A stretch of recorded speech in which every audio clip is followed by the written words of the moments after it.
Host Mohammad कुमैर और आज हम एक नए टॉपिक के साथ आया हूँ मैं आप लोग के पास जिसमें हम बात करेंगे डेटा साइंस मशीन लर्निंग के बारे में। एक मशीन लर्निंग की हमारे पास एक कैटेगरी है, हमारे पास एक टाइप्स है, दो टाइप्स है हमारे पास, सुपरवाइज लर्निंग और सुपरवाइज लर्निंग। आज मैं जिस टॉपिक के साथ आया हूँ वो है K means clustering unsupervised learning algorithm. अब इसमें हम बात करेंगे एक ऐसे एल्गोरिथम के बारे में कि जिसमें अनसुपरवाइज लर्निंग, सबसे पहले जानते हैं अनसुपरवाइज लर्निंग क्या है। अनसुपरवाइज लर्निंग अनलेबल्ड डेटा कहलाता है। अनलेबल्ड डेटा से मतलब ये कि जिसमें हमारे पास कॉलम्स डेटा ये सब प्रोवाइड ना हो इन द फॉर्म ऑफ, यानी हमारे पास उसकी पहचान ना हो सके। डेटा जिस डेटा हमारे पास जिस फॉर्म में है लेकिन उसकी कॉलम्स हमारे पास इस तरीके से शो नहीं है, कॉलम्स की नेम शो नहीं, तो हम इसको पहचान नहीं सकते। तो इसके लिए हम के मीन्स क्लस्टरिंग के जरिए से हम क्लस्टर्स बना देते हैं, छोटे छोटे क्लस्टर्स बना देते हैं। वो आपको नीचे दिखाऊंगा मैं किस तरीके से क्लस्टर्स बनाए जाते हैं इस किसी भी डेटा के साथ। तो सबसे पहले आपको डेटा को देखना होता है, तो मैं आपको डेटा दिखा देता हूँ डेटा किस टाइप का है। डेटा मेरे पास सारा कंटिन्यूस फॉर्म में है, कंटिन्यूस फॉर्म में न्यूमेरिक फॉर्म में डेटा है मेरे पास पूरा। मेरे पास तकरीबन ये डेटा है 1300 1300 रॉस का डेटा है मेरे पास, और 5 कॉलम्स है V1 V2 V3 V4 and class.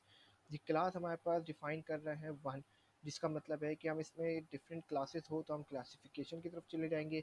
लेकिन हमारे पास जब ये इसके ऊपर है कि रिग्रेशन की तरफ जा रहे हैं, यानी कंटिन्यूस फॉर्म में डेटा है, तो हम उसके ऊपर क्लास के ऊपर प्रिडिक्ट कर रहे हैं। तो अब बेसिकली ये हमारे पास डेटा कंटिन्यू फॉर्म में आ रहा है। इसके मुझे V1 V2 V3 V4 कुछ समझ नहीं आ रहा, तो मुझे इसके क्लस्टर्स बनाकर मैं चेक करूँगा कि क्लस्टर बना के किस तरीके से काम किया जाता है। सबसे पहले आपको हमें इसके लिए फिर वीडियो वो करनी पड़ेंगी, लाइब्रेरीज इंस्टॉल करनी पड़ती है और रीड करनी पड़ेंगी। तो सबसे पहले मैं इंपोर्ट कर लेता हूँ कुछ लाइब्रेरीज को, numpy, pandas, matplotlib, seaborn and cluster के मीन्स। ये numpy एंड pandas हमारा डेटा रीड करने के लिए यूज़ हो रही है। मैटप्लॉटलिब और डेटा फ्रेम्स बनाने के लिए pandas यूज है। मैटप्लॉटलिब हमारी प्लॉटिंग्स के लिए यूज़ हो रही है। एसएनएस भी हमारी प्लॉटिंग्स के लिए यूज़ हो रही है। एंड की एसके लर्न ये हमारे एक पैकेज है जिसके अंदर हमारे पास सुपरवाइज लर्निंग और अनसुपरवाइज लर्निंग के एल्गोरिथम्स होते हैं। तो ये क्लस्टर से हम एसक्यूएलएन से क्लस्टर को इंपोर्ट करा और उसमें के मीन्स का एल्गोरिथम को हमने इंपोर्ट कर लिया। देन हम आ गए डेटा के ऊपर। अब हमने डेटा को रीड करा in the form of read CSV के जरिए से डेटा सेट को मैंने रीड करा। देन उसका हेड निकाला। हेड में हमारे पास बाय डिफ़ॉल्ट 5 वैल्यूज़ आती है। अब हेड में जितनी वैल्यूज़ डालेंगे उतनी वैल्यूज़ आ जाएगी हेड में।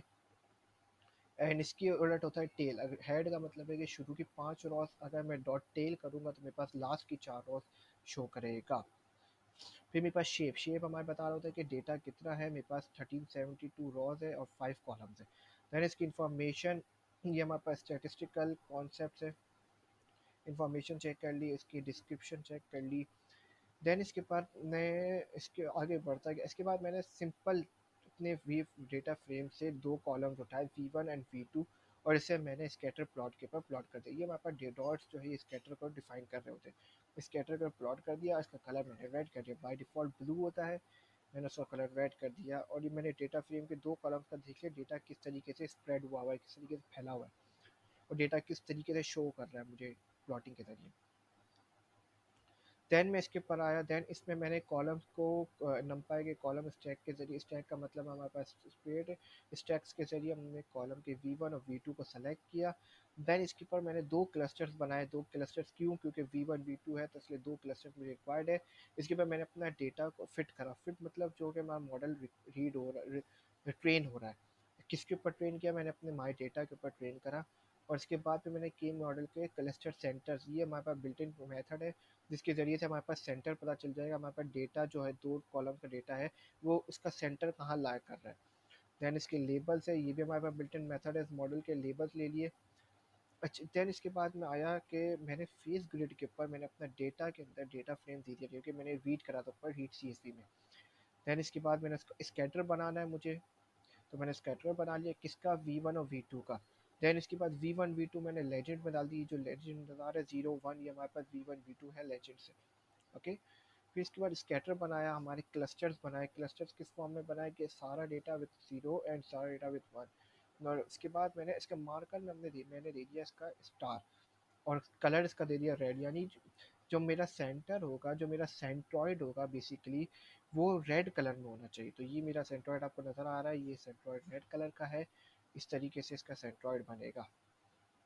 देन वही प्रोसेस मैंने अप्लाई करा है काफ़ी सारे यानी कि उसी वही चीज़ मैंने यूज़ करी है। मैंने इस बार आइट्रेशन 9 कर दी, यानी मुझे 9 प्लॉट्स बनाने हैं, और उसके ऊपर मैंने लूपिंग अप्लाई की और वही काम अप्लाई किया जो मैंने अभी करा था। सबका सेंट्रॉइड अलग अलग होगा, तो मैंने सबके सेंट्रॉइड डिफाइन कर दिए कि सेंट्रॉइड किस फॉर्म में होगा, लेबल्स किस फॉर्म में होंगे, इस तरीके से, और क्लस्टर्स बना देगा। और सेंट्रॉइड हमारा वही रेड कलर में होगा, और मार्कर इसका वो, तो ये हमारे पास सेंट्रॉइड्स नज़र आ रहे हैं। जैसे आपको ये देखिए, ये एक सेंट्रॉइड इस क्लस्टर का V1 का, ये सेंट्रॉइड क्लस्टर 2 का, सेंट्रॉइड 1 सेकंड क्लस्टर 1 क्लस्टर 2, इसी तरह हमारे पास सेंट्रॉइड्स सबके अलग अलग सेंट्रॉइड्स दिखा रहा है। और ये लेजेंड्स में आ रहा है हमारे पास सेंट्रॉइड स्टार फॉर्म में बना हुआ है। तो ये मेरे सेंट्रॉइड्स इस तरीके से डिज़ाइन हो रहे हैं। देन आया मैं इसके ऊपर क्लस्टर्स के ऊपर, क्लस्टर सेंटर्स की जो हमारे पास सेंटर में वैल्यू आ रही है सेंट्रॉइड की, उसकी वैल्यूज़ हमारे पास ये दिखा रहा है। देन इसकी डिस्क्रिप्शन है ग्रुप बाय।